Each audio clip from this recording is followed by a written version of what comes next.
সপ্তত্ৰিংশত অধিক পঞ্চশততম দামোদৰাব্দৰ প্ৰথম বহাগৰ প্ৰভাতী সূৰুজৰ আভাৰে কামনা কৰিছোঁ ভক্তপ্ৰাণ ৰাইজৰ ভকতি ফুলৰ মালা সুবাসে দশদিশ আমোল মোলাই অনাগত দিনবোৰ সুন্দৰেৰে জকমকাই থাকক তাৰে প্ৰত্যাশাৰে সদায় ভক্তপ্ৰাণ ৰাইজক বিহুৰ অলগনেৰে স্বাগতম জনাই গুৰুদেৱ দামোদৰৰ পদত মস্তক থৈ ঈশ্বৰক আৰাধনা কৰি গুৰুদেৱ দামোদৰৰ ধৰ্মত বেদাদি শাস্ত্ৰ খণ্ড 23 পৰিৱেশন কৰিব আগবাঢ়িছোঁ।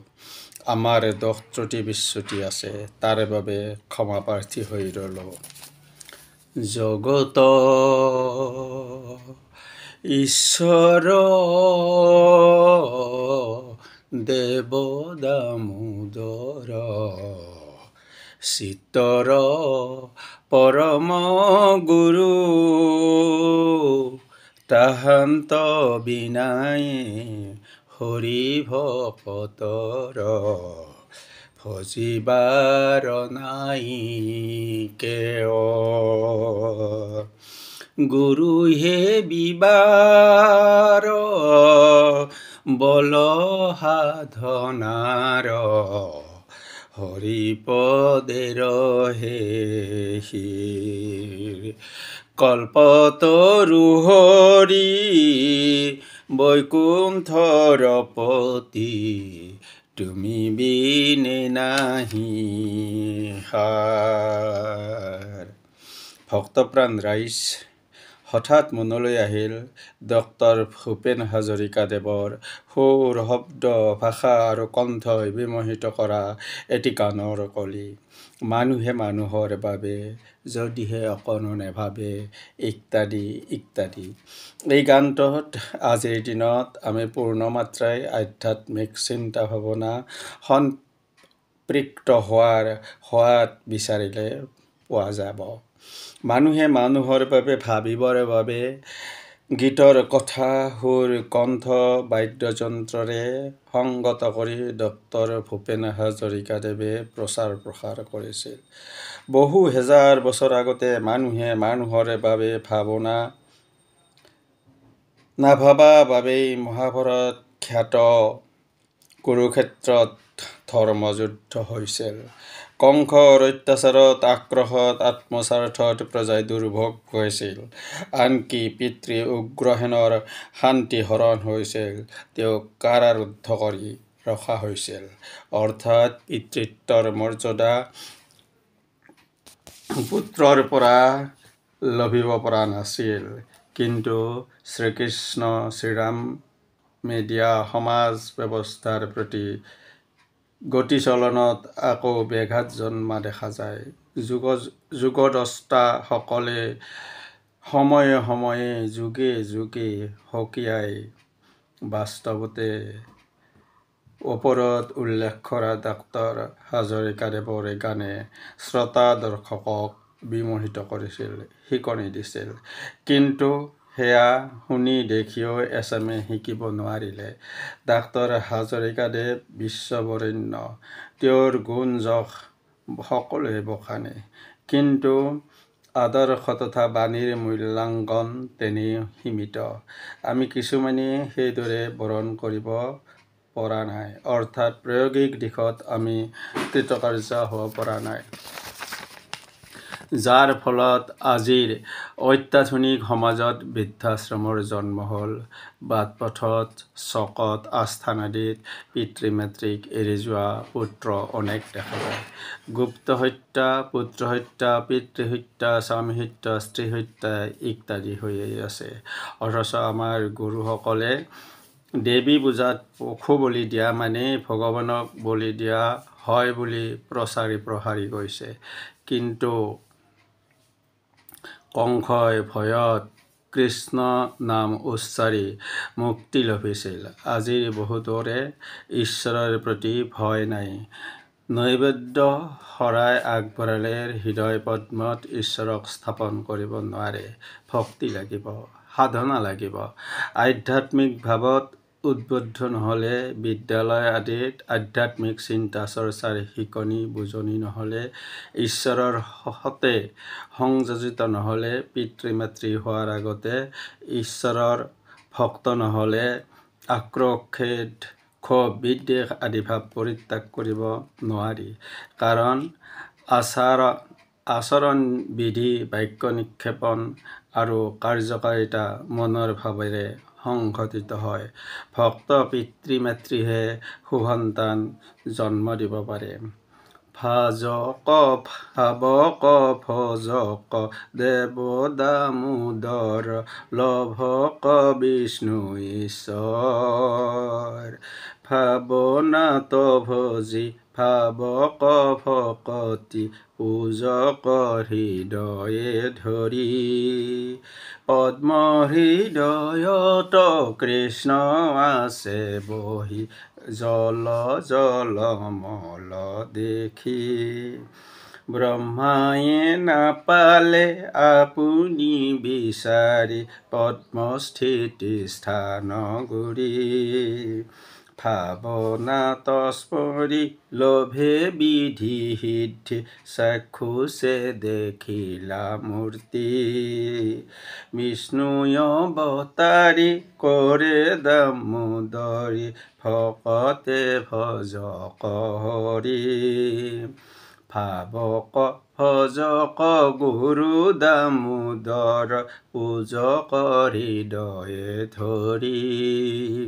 শ্ৰী ভাগৱত পুৰাণৰ প্ৰথম স্কন্ধৰ ২য়-তৃতীয় অধ্যায়ত ভগৱানৰ চতুৰ্বিংশতি অৱতাৰৰ বৰ্ণনাত সুতে বিশ্ব সৃষ্টিৰ কাৰণ কৈ যায়। প্ৰথমে ভগৱানে বিশ্ব সৃষ্টি কৰিব ইচ্ছা কৰি পুৰুষ ৰূপে বিৰাট বিগ্ৰহ ৰূপ ধাৰণ কৰিছিল। এই বিৰাট বিগ্ৰহ মূৰ্তি মহত্ব অহংকাৰেৰে গঠিত। এই মূৰ্তিৰ একাদশ সংখ্যক ইন্দ্ৰিয় আৰু পঞ্চমহাভূতৰ 16টা অংশ আছিল। প্ৰলয়ৰ সময়ত সমুদ্ৰৰ গভীৰত শয়ন কৰি যোগনিদ্ৰাত সেই একাদশ ইন্দ্ৰিয় বিশিষ্ট বিৰাট পুৰুষ নিদ্ৰামগ্ন অৱস্থাত আছিল। সেই বিৰাট পুৰুষৰ নাভিৰূপ হ্ৰদত উৎপন্ন পদ্মৰ পৰা ব্ৰহ্মদেৱ আবিৰ্ভূত হয়। তেওঁ সমস্ত বিশ্বৰ সৃষ্টিকৰ্তাসকলৰ অধিপতি। এই বিৰাট পুৰুষ বিষ্ণুৰ চৰণ আদি সন্নিৱেশেৰে বিশ্ব প্ৰপঞ্চ অৰ্থাৎ সৃষ্টি বিষয়ক লীলা সাহিত্য এই বিৰাট একাদশ ইন্দ্ৰিয় বিশিষ্ট মূৰ্তি বিশুদ্ধ সত্ত্বগুণ বিশিষ্ট অৰ্থাৎ তম আৰু ৰজগুণৰ সৈতে সম্পৰ্কশূন্য। এই পৰম আশ্চৰ্যকৰ বিৰাট পুৰুষ মূৰ্তিটো হ'ল ভগৱানৰ আচল ৰূপ। ভগৱানৰ এই বিৰাট পুৰুষৰ ৰূপ সাধাৰণ দৃষ্টিৰে দৰ্শন কৰা সম্ভৱ নহয়। ইয়াৰ বাবে জ্ঞানদৃষ্টিৰ প্ৰয়োজন। মুনিসকলে জ্ঞানদৃষ্টিৰে ভগৱানৰ এই বিৰাট পুৰুষৰ ৰূপ দৰ্শন কৰি থাকে। এই মূৰ্তিৰ অসংখ্য চৰণ, উৰু, মুখমণ্ডল, কৰ্ণ, চক্ষু আৰু নাসিকা আছে। এওঁৰ লগত মুকুট, বস্ত্ৰ আৰু কুণ্ডলৰ সম্পৰ্ক আছে। এই বিৰাট পুৰুষে নাৰায়ণ ভগৱানৰ আদিৰূপ একাদশ ইন্দ্ৰিয় বিশিষ্ট বিৰাট পুৰুষ বিষ্ণুৰ নানা অৱতাৰে আশ্ৰয়স্থান, অক্ষয় বীজ। বিৰাট পুৰুষ নাৰায়ণৰ পৰা সমস্ত দেৱতা, তিৰ্যক জাতি আৰু মানৱৰ সৃষ্টি।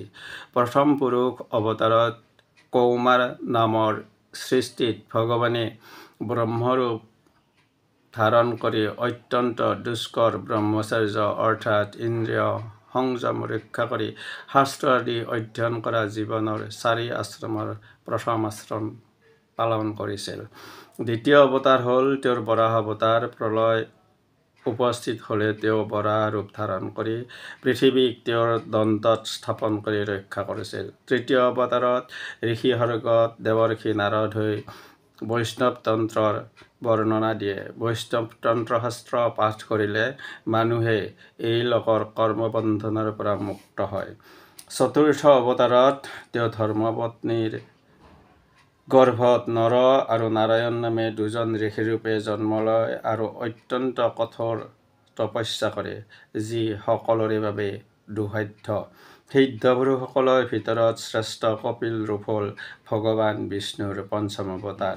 এই কপিল অৱতাৰত তেওঁ আখুৰী নামৰ ব্ৰাহ্মণক সাংখ্যশাস্ত্ৰ কৈছিল। ভগৱান বিষ্ণুৰ ষষ্ঠ অৱতাৰ জন্ম হয় অত্ৰি মুনিৰ পত্নী অনুসূয়াৰ গৰ্ভত। তেওঁ অনুসূয়াৰ প্ৰাৰ্থনাত তেওঁৰ গৰ্ভত জাত হয়। এই অৱতাৰত তেওঁ অলক আৰু প্ৰহ্লাদ প্ৰভৃতিক আত্মবিদ্যা বিষয়ে উপদেশ দিয়ে। সপ্তম অৱতাৰত তেওঁৰ নাম হয় যজ্ঞ।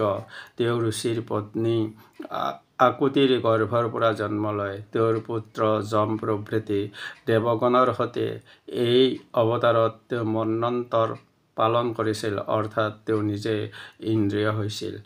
অষ্টম অৱতাৰত তেওঁৰ নাম হয় ভগৱান ঋষভদেৱ। নাভিৰ পত্নী মেৰুদেৱীৰ গৰ্ভত ঋষভদেৱ ৰূপত অৱতীৰ্ণ হয়। তেওঁ সমস্ত আশ্ৰমবাসীসকলৰ মাজত শ্ৰেষ্ঠ পৰম হংসৰ পথ দেখায়। এওঁ সকলোৰে সেৱিত। ভগৱান শ্ৰীবিষ্ণুই এওঁৰ নৱম অৱতাৰত মহাৰাজ পৃথুৰূপত অৱতীৰ্ণ হয়। এই অৱতাৰত তেওঁ পৃথিৱীৰ পৰা সমস্ত ঔষধি দাহন কৰিছিল। তেওঁ সেইবাবেই সকলোৰে ওচৰত শ্ৰদ্ধেয়। শ্ৰীবিষ্ণুৰ দশম অৱতাৰত মৎস্যৰূপ ধাৰণ কৰে। সেই সময়ত চাক্ষুষভাৱে মন্বন্তৰত যি ঘটিছিল তাতে সমস্ত সমুদ্ৰ প্লাবিত হৈ পৰে। তেওঁ তেতিয়া জীৱজগতক ৰক্ষা কৰাৰ বাবে পাৰ্থিৱ নৌকাত ৰৈৱস্বত মনুক স্থাপন কৰে।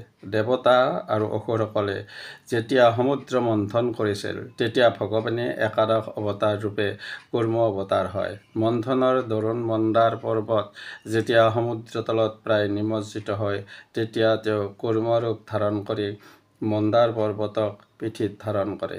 দ্বাদশ অৱতাৰৰ নাম ধনন্তৰী। এই ধনন্তৰী অৱতাৰত তেওঁ সমুদ্ৰৰ পৰা অমৃত ভাণ্ড তুলি লয়। ভগৱান বিষ্ণুৰ ত্ৰয়োদশ অৱতাৰৰ নাম মোহিনী। অমৃত পান কৰাৰ নিমিত্তে অসুৰ আৰু দেৱতাসকলৰ মাজত দ্বন্দ্ব হোৱা উপক্ৰম হোৱাত শ্ৰীবিষ্ণুই মোহিনী ৰূপ ধাৰণ কৰি অসুৰ সকলক বিমোহিত কৰি দেৱতাসকলক অমৃত পান কৰায়। চতুৰ্দশ অৱতাৰৰ নাম হ'ল নৃসিংহ। মুখ আছিল সিংহৰ দৰে, শৰীৰ আছিল মনুষ্যৰ সদৃশ।